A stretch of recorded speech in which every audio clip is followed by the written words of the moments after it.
지금부터 IBS 인하대학교 방송국의 아침 정규 방송을 시작하겠습니다. 인하대학교 방송국은 본 대학의 이념과 전통을 수호하며 방송을 통해 인하인의 올바른 여론을 대변하고 대학 문화의 창달자로서의 임무를 다하고 있습니다. 아침 신문 브리핑입니다.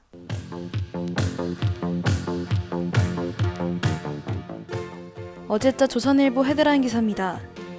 아스트라제네카 코로나 백신에 대한 안정성 논란이 지속되자 방역당국이 60세 미만 국민을 대상으로 한 백신 접종을 한시적으로 중단했습니다. 코로나19 백신 접종 대응 추진단은 7일 백신 전문가 자문회의를 열고 백신 접종이 진행 중인 대상 중 60세 미만에 대한 접종을 한시적으로 중단했습니다. 방역당국이 이 같은 결정을 내린 것은 최근 유럽에서 젊은 층을 중심으로 아스트라제네카 백신 접종 후 혈전 생선이 보고되며 안정성 논란이 커졌기 때문입니다. 더불어 지난달 17일 국내에서도 아스트라제네카 백신 접종 후 혈전 생선이 보고되기도 했습니다. 한편 7일 기준 코로나 확진자는 600명대로 급증하며 4차 대유행이 점차 현실화되고 있습니다.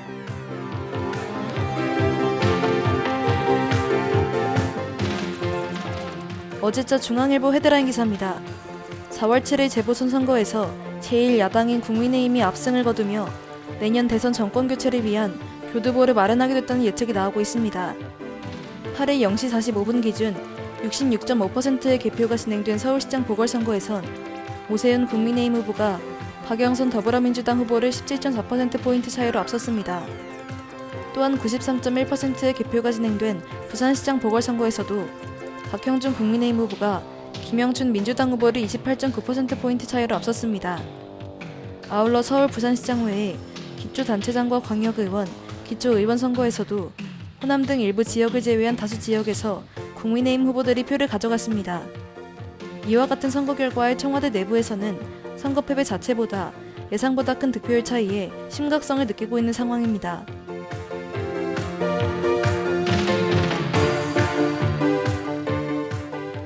어제자 한겨레 정치면 기사입니다.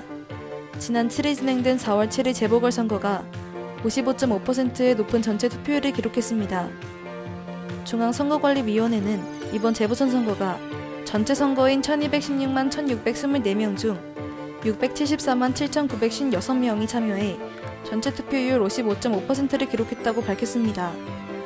이는 2019년 4월 3일 국회의원 재보선 투표율인 51.2%보단 4.3% 높지만 지난해 총선 투표율인 66.2%보단 10.7% 낮은 수치입니다. 지금까지 투표율 50%를 돌파한 광역단체장 재보선은 없었으며 평일에 치러지는 재보선임을 고려하면 55.5%는 매우 높은 수치입니다. 재보선 사전 투표율 또한 20.54%로 역대 재보선 최고치를 기록했습니다. 이처럼 높은 이번 재보선 투표율은 대선을 예상해볼 수 있는 이번 선거에 대한 관심이 반영된 것으로 관측되고 있습니다. 지금까지 아침신문 브리핑의 장효서였습니다.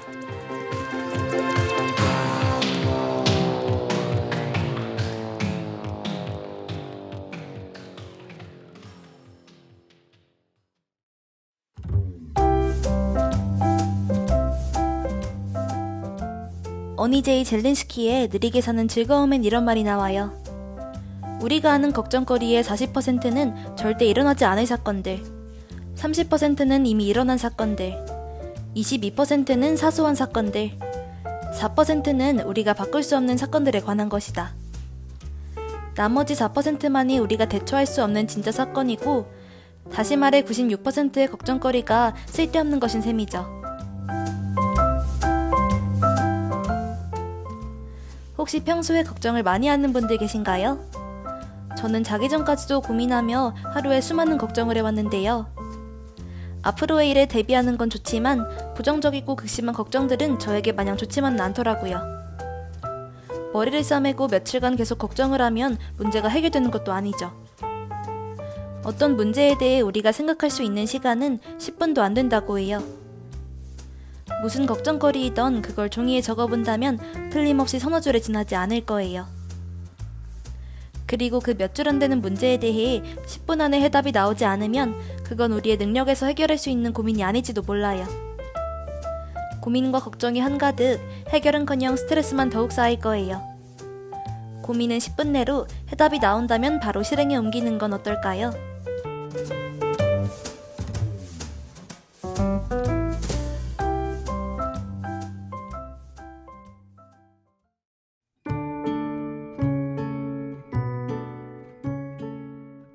지나간 일들을 되돌린다는 건 정말 힘든 일이죠. 바쁜 일상 속에서 잃은 건강을 되찾는 것도 쉽지 않을 거예요. 그런 여러분을 위해 준비했습니다. 부족한 영양소를 톡톡 채워주는 비타민처럼 유익한 정보들로 톡톡 채워드릴게요. 건강이면 건강, 질병이면 질병, 빠짐없이 준비했으니 상쾌한 아침 저 아나운서 장유서와 함께해요. 튼튼한 몸과 마음을 위해 우리의 건강에 귀 기울이는 시간 비타민 톡톡입니다.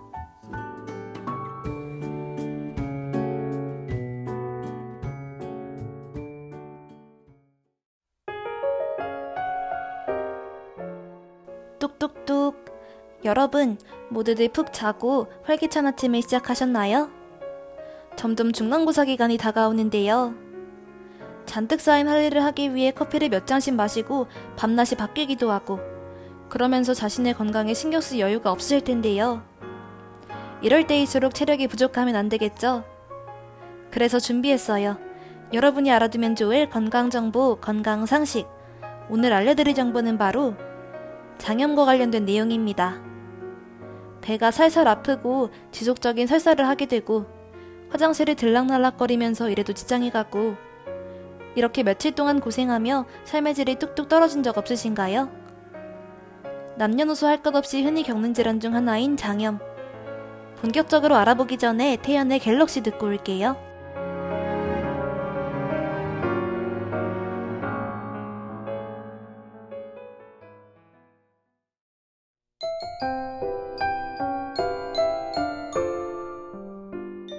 우리나라 사람들은 위, 그리고 장의 염증 질환을 자주 겪는다고 해요. 그 중에서 장의 염증인 장염은 왜 걸리는 걸까요? 보통 상한 음식을 잘못 먹어서 설사라는 증상으로 알고 계신 분들이 많을 거예요. 하지만 그 외에도 다양한 원인이 있는데요. 그럼 하나씩 살펴볼게요. 아무래도 장염의 근본적인 원인은 바로 장의 자극입니다. 다시 말해서 장을 자극하는 것이라면 무엇이든 원인이 될 수 있죠. 대표적으로는 세균성 장염과 바이러스 장염이 있어요. 상한 음식 등으로 인해 세균이 침투하여 염증을 유발하는데요. 이때 꼭 상하지 않았더라도 내 몸과 맞지 않거나 자극적인 음식 자체만으로 원인이 될 수 있어요. 자극적인 음식은 최대한 줄이는 게 좋은데요.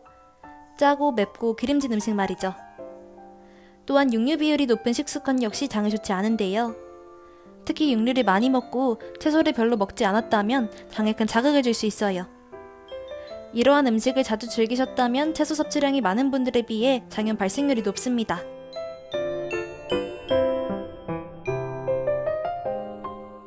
또 다른 원인이 있는데요. 혹시 긴장했을 때 배가 아픈 경험 있으신가요?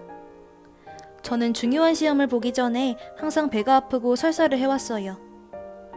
이처럼 스트레스나 신경성으로 인해 장염에 걸릴 수 있습니다. 신경을 많이 쓰게 되면 교감신경들이 자극되면서 장도 같이 긴장하게 되는 거예요. 사실 스트레스는 만병의 원인이죠. 다가오는 중간고사로 너무 스트레스 받지 마시고 한 단계씩 차근차근 나아가 보는 건 어떨까요?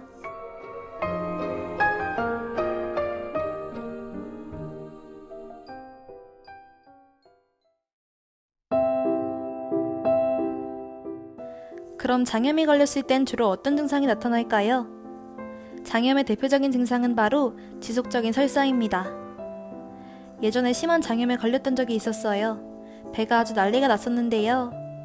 요동을 치면서 화장실 가 신호를 마구 보냈죠. 방금 화장실에 가서 변을 보고 나오자마자 또다시 신호가 와서 다시 화장실에 가기를 반복했어요.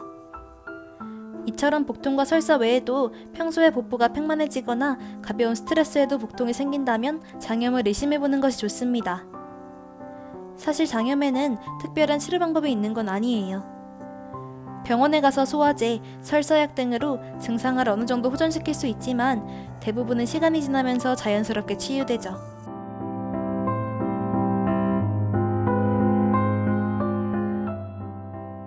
그럼 장염을 빨리 낫기 위해선 어떻게 해야 할까요?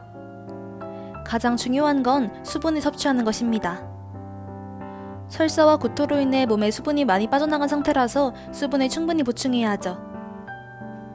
효과적인 수분 섭취로 소금물을 추천해드리는데요.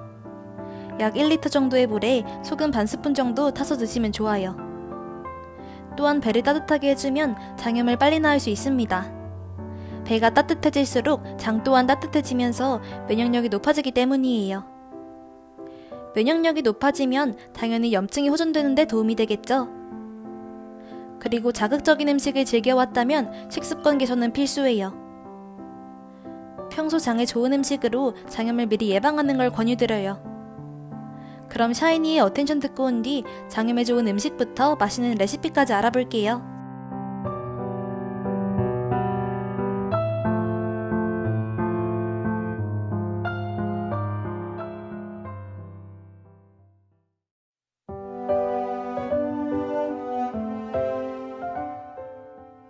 지금까진 여러분들의 지식을 채워드렸다면 지금부턴 배를 채워드리는 시간 레시피 톡톡. 여러분들에게 맛있고 건강한 레시피를 소개해드릴게요. 오늘의 주제에 맞게 장염을 예방할 수 있는 음식은 바로 매실과 바나나입니다. 먼저 매실은 장염으로 인한 복통에 탁월한데요. 혈관 속의 노폐물과 독소를 없애주고 구토 증상까지 가라앉혀주죠. 바나나 역시 장염에 좋은 음식인데요. 바나나는 탄수화물로 이루어져 있어서 장에 자극을 주지 않고 소화 흡수가 잘 되는 과일입니다.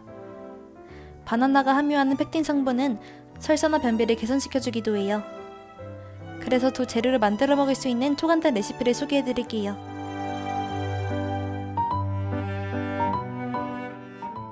메뉴는 매실청 바나나 스무디.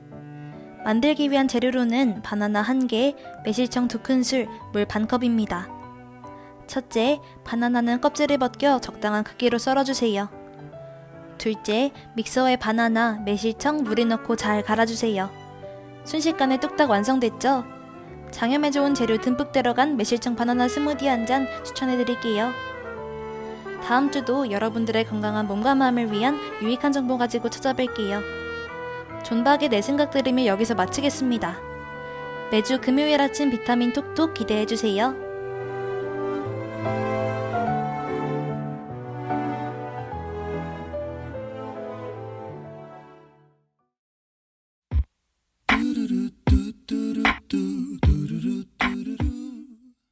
지금까지 제작의 박서영, 기술의 정재홍, 진행의 전 장효서였습니다. 고맙습니다.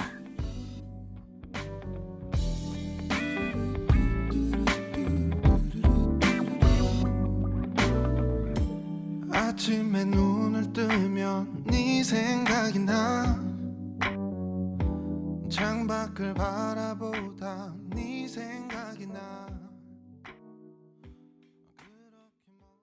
지금까지 여러분께서는 IBS 인하대학교 방송국의 아침 정규방송을 들으셨습니다. 다음 정규방송 시간까지 안녕히 계십시오. 여기는 참된 방송 인하대학교 방송국입니다. IBS